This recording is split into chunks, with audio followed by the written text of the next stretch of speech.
Staying in a private room must have been good for my sleep hygiene. I slept very well, but woke early, 4 a.m. to be precise.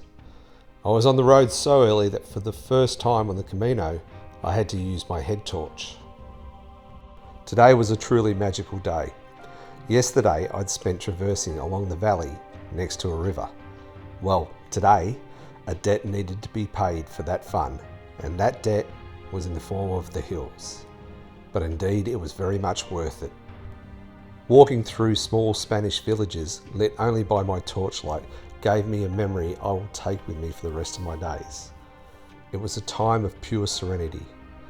When friends ask what was the Camino like, I am sure these are the days I'll recall with such fondness. As the sun began to rise, so did the path. A gradual incline. The large road overpasses gave a hint of what was to come.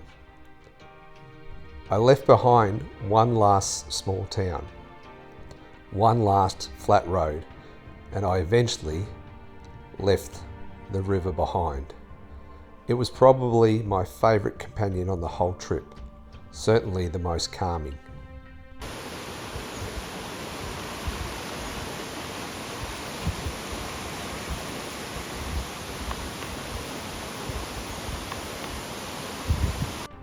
Soon I'd be among the farms with large swathes of grazing crops extending across the vista.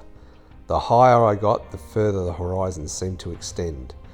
Galicia was living up to its reputation of beauty, and as with always on the Camino, you had to expect the unexpected.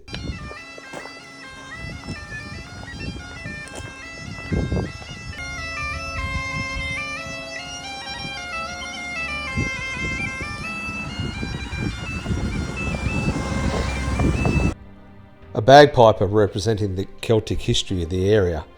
I was now above the clouds again. I felt like I was in The Lord of the Rings or that old 70s TV show Monkey Magic. And then I reached the highest point with the gigantic statue of St. James.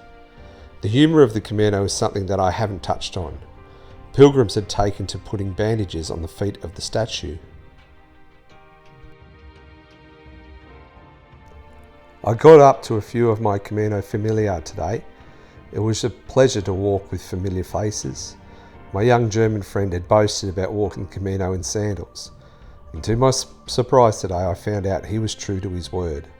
Hopefully this happens on your Camino, but today I was enjoying the walk so much that I almost walked past my accommodation.